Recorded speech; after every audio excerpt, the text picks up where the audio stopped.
Salut à toi, c'est Alex Levent, j'espère que tu vas bien. Aujourd'hui, j'ai tout simplement envie de partager avec toi mes 3 techniques que j'utilise pour booster mes résultats. Et en ce moment, mon objectif, c'est de prendre de la masse musculaire et d'être sec en même temps. Alors, si ton objectif, il est différent du mien, c'est pas grave. Peut-être que tu cherches tout simplement à t'affiner un petit peu, à perdre un petit peu de gras. Eh ben, cette vidéo, elle te concerne aussi. Et que tu sois un mec ou une fille, même si je suis habillé, tu vois, en mode Vegeta, en mode entraînement de la salle du temps, c'est pas grave. Puisque même dans DBZ, il y a Bulma, il y a Chichi. Donc, ce sont des femmes. Tu es aussi concerné. Bon, blague à part, j'espère que cette vidéo elle va te servir pour justement booster tes résultats, qu'importe ton objectif. Les 3 techniques que j'utilise, en fait, elles découlent de 3 erreurs que j'ai pu constater régulièrement en salle de sport. Donc, 3 erreurs. 3 techniques. La première erreur que j'ai pu constater en salle de sport, et ça je pense que c'est flagrant, il y en a encore beaucoup aujourd'hui qui font du sport et qui en même temps lisent un bouquin. Tu sais, des gens qui s'installent sur le pédalo, l'espèce de vélo là avec le coussin derrière toi, un peu comme un siège de voiture. Et ils sont comme ça, tu sais. En mode tranquillou, nos saucissous, comme Justin Bridou. En lisant un bouquin, qu'est-ce que ça veut dire? Ça veut dire que d'une part, la séance, elle n'a pas été assez intense pour que tu puisses faire autre chose que du sport. Donc, entre autres, c'est pas très efficace parce que on a prouvé dans plusieurs études déjà que l'intensité, c'est ce qui comptait dans une séance de sport pour avoir beaucoup de résultats. Même si tu brûles des calories en lisant ton bouquin, oui, d'accord, super, tu as brûlé peut-être 200 calories, mais vraiment, ça sera pas. Tu le verras pas dans tes résultats que tu auras perdu du poids ou que tout simplement tu t'es musclé. Parce qu'en fait, tu n'as pas donné de l'intensité, tu vois, de l'intensité à ta session de sport. Et le deuxième point qui me paraît aussi très important, c'est que quand tu fais du sport, en fait, c'est un moment qui est précieux pour que tu puisses te connaître, pour avoir ce qu'on appelle une bonne proprioception. Quand tu fais du sport, tu te concentres sur tes muscles, tu dis « Ah ouais !» Là, je sens mon biceps. Ah ouais, là, je sens mes fesses. Ah ouais, là, je sens mes abdos qui se contractent. Quand tu lis un bouquin, qu'est-ce qui se passe en fait? Pas rien. Non seulement c'est pas efficace, mais tu vas pas te concentrer sur le moment T. C'est un peu comme si tu faisais l'amour et que tu regardais en même temps Esprit criminel. Tu vois, ça n'a aucun sens. À moins que ta patiente, non, à moins que ta partenaire justement soit très patiente. Voilà quoi. C'est pas terrible. Je t'ai mis en i ici le lien de la vidéo sur la contraction volontaire, donc une vidéo que j'avais déjà faite auparavant. Regarde-la à la fin de la vidéo. Quelques mots, en fait, la contraction volontaire, c'est quoi? C'est une contraction d'un muscle que tu as choisi volontairement, en fait. Tu peux décider, tu vois, et te dire j'ai envie de contracter tel muscle. C'est ça la contraction volontaire. Mais ça nécessite une certaine concentration et du coup un certain travail sur soi. Pour t'illustrer un petit peu tout ça, je vais te montrer un peu ma séance Leg Day. Comment est-ce que je me concentre, ok? C'est parti en image. Pendant une petite minute, tu vas rentrer dans ma tête et je vais t'expliquer comment j'utilise la contraction volontaire.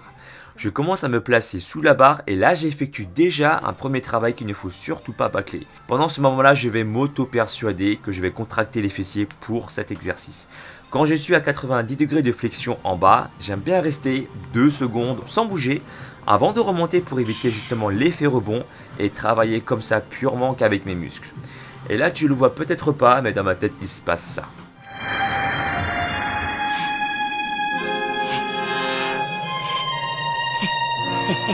J'enchaîne ensuite avec 10 squat jump et là quand je monte sur le banc, je pousse les fesses un maximum vers l'arrière afin qu'ils servent d'amortisseur.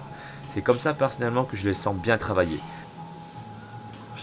Et bien sûr, entre chaque pause, je mets le chrono, je me concentre sur mon ressenti, à quel point j'ai mal, et je lis pas de bouquin bien sûr. La deuxième erreur que j'ai pu constater, ce sont les gens qui viennent en salle de sport ou qui font du sport à la maison et ils savent pas quoi faire. Ils n'ont pas de programme. Et pour être honnête avec toi, ça m'est déjà arrivé de venir en salle de sport et de pas savoir quoi faire. Je me dis, ah, cette machine-là, elle est dispo. Ah, cette machine-là, elle est déjà prise. Oh, le développé couché, il y a 4 personnes derrière. Je vais éviter. Et du coup, je vais me concocter ma séance de sport en fonction des machines qui restent de dispo. Mais bon, cependant, il faut savoir que la musculation, c'est un travail de longue haleine. Et qui dit travail de longue haleine, il veut dire long terme. Donc, tu as intérêt quand même à avoir une certaine programmation, un certain suivi. Donc, mon conseil, c'est de prendre un calepin, un carnet, une feuille A4, ce que tu veux. Tu marques du lundi au dimanche toutes les séances de sport que tu dois faire. Par exemple, dos biceps lundi, mardi leg day, mercredi épaules, etc., etc.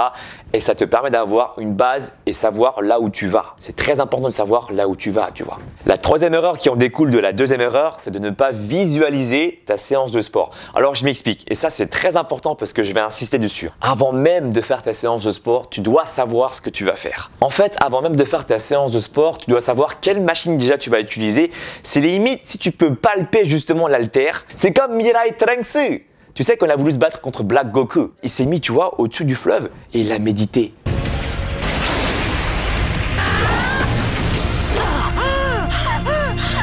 Il a même réussi à saigner. C'est bien qu'en fait, ce que tu visualises peut se produire. Pour donner un deuxième exemple un peu plus concret, si tu n'es pas un fan de DBZ, c'est comme dans Top Chef. Les chefs, ils savent déjà comment ils vont concocter leur plat, ils n'ont encore rien préparé. Ils savent déjà, voilà, la forme qu'ils vont prendre, comment ils vont décorer le truc, alors qu'ils n'ont encore rien fait. Et ça porte un nom. Ça s'appelle la projection, en fait. Tu vois, ça s'appelle la projection.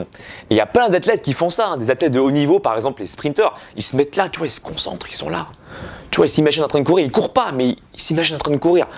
Donc c'est ça en fait, il faut que tu t'imagines faire la même chose qu'eux. Bon voilà, pour résumer tout ce petit bordel, mes techniques, j'en ai 3 à te proposer. La première technique que j'utilise pour booster mes résultats, c'est d'apprivoiser la contraction volontaire. Tu dois t'imaginer en train de contracter tel muscle pour avoir plus de résultats. Donc tu oublies ton bouquin sur ton pédalo, ok?